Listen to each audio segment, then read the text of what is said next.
Hi guys, today we'll talk about how can you enable 4 keyboards on your iPhone. We'll go to figure out the solution or know how you can do that on your app. So you just follow these ways, then it's going to work with you. All you have to do inverse.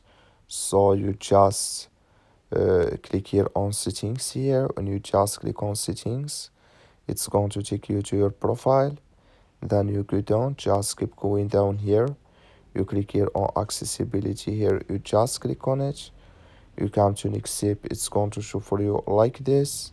So then you go down here, you just keep going down, you click here on keyboards, you just click on it, you come to next step here, it's going to show for you like this.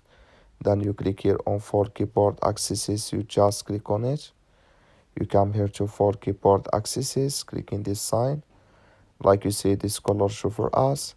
That's meant for keyboard accesses enabled with us now. That's all you have to do. I wish you I get it. That's all. Thank you for watching. Don't forget to support us by liking and subscribe.